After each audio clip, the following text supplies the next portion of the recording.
Fuck you down here. Fixing this damn thing.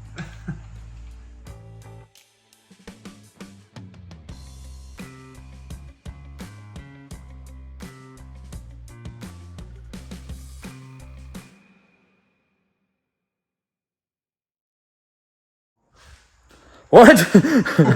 What's up, guys? Welcome back to the channel here. I got old Dugan helping me out. Thank God I needed help. I was about to lose my own mind. As you can see, I should have videoed some of it.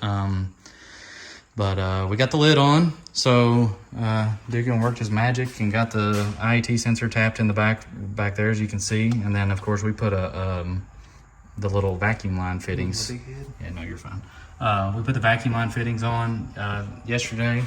So that goes right to the regulator for a boost reference. You see I got my vacuum line sitting here. It comes right to the regulator, which I got mounted back to the strut tower. But basically, pretty much what you missed here is I did add a MMR. This is supposed to be a bypass, basically. So this is marked as a bypass for a crossover tube if you're not using a heater core on their website. But I needed it because the throttle body adapter that BTR is making me, it hit the stock tube, as you can see here. So stock tube, no bueno, not gonna work. Okay, so I had to do that. So that's a -10 fitting with a barb, and I'm just gonna hook it right to this hose. I know he's working, man. I'm gonna let him work. And then, of course, it angles back there and goes straight to the heater core. This hose actually was on this side originally. So that angle back there was from this side, okay? So, excuse me. So, anyway, we got the alternator bracket and everything on and the right pulleys. Problem with this entire freaking thing is I showed you all the VMP bracket in the last video, okay? So, it turns out the VMP bracket has been updated over the years or whatever. Someone updated it and it didn't fit correctly. We had to notch an entire section where the left pull. So there was supposed to be a pulley on the right and a pulley on the left, and then the blower after you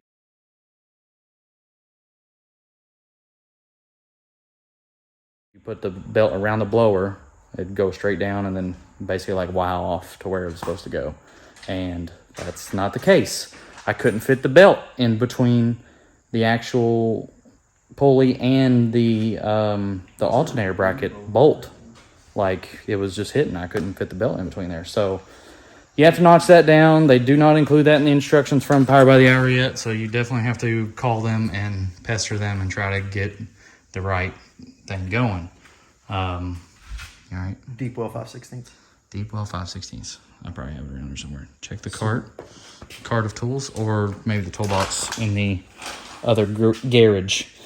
Anyway, as you can see, we were trying to get the belt on, because, you know, the excitement sets in and I'm ready to put a belt on it to try to get this thing running by the weekend, like I've been telling you all. And guess what? The belt doesn't fit. The belt provided from Power by the Hour doesn't fit. Just like everything else they provide, it doesn't fit. And I got to jump through 20 hoops to get this thing on, but I get it. This is a blower that's not even supposed to be on these cars. But the thing is this blower, if you guys out there that's got like a VMP Odin kit or Loki kit or anything like that, it's the same. It's the same thing. It really is. It's basically the same thing. The pulley placement's the same thing. Like, that's how VMP made their Odin kit, was based off of what they were doing to the 2020 GT500. Because, I mean, I think it did come out a little sooner, but I think, you know, someone jumped the gun on making one.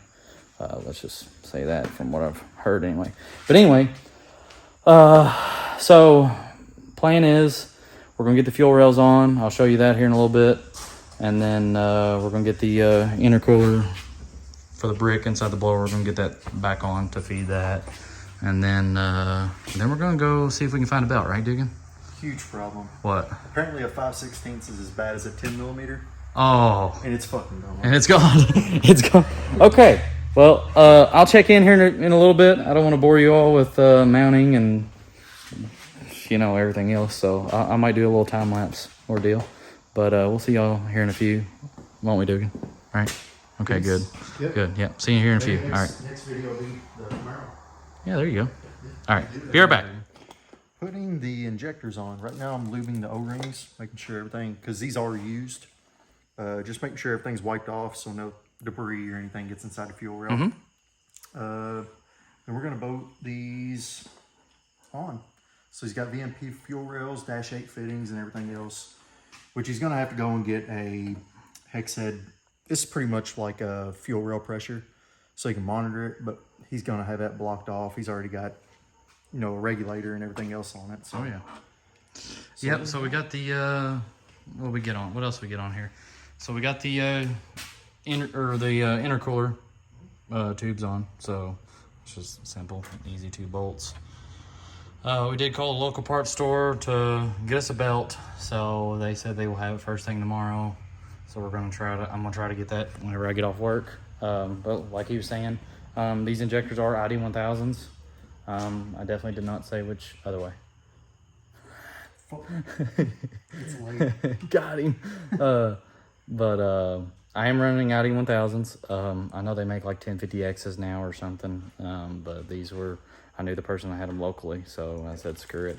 And like he was saying, I gotta find some type of, I thought this kit came with something to plug that hole up. It came with plugs for all the other stuff, but of course, again, Had a block off. yeah, I would think so too. But like, and another thing too is you see my regulator earlier, you know, so you know where I'm reading the fuel at. I don't need one directly in the rail, unless I think it's just a GT500 thing, because these are off the 2020 GT500, like I said in the last video, which most of these parts are. Anyway, to make it work, but yeah, we're slowly stabbing at it, trying to get it to, you know, make it this weekend to there's a car show event I'd like to make it to. It's the last one ever at this certain location, and because someone bought the building basically, so they're not going to have car shows there anymore. And I've always loved going to that specific car show, and they haven't had a single one all year. And of course, I wanted to tear my car apart right before they decided to have one for whatever reason. Yeah, that's just what I do. So if I don't get it done, I guess I'll kind of have a little bit of a treat. I won't be taking this car. My buddy Nick is going to let me borrow his car, which you all get to see that. Y'all haven't seen it before yet. So I guess we're going to get back to it, and we'll kind of give you an update of what we got done total throughout the night and go from there. So we'll see y'all here in a little bit. Right, dude? Yep. Later. I'm lubing.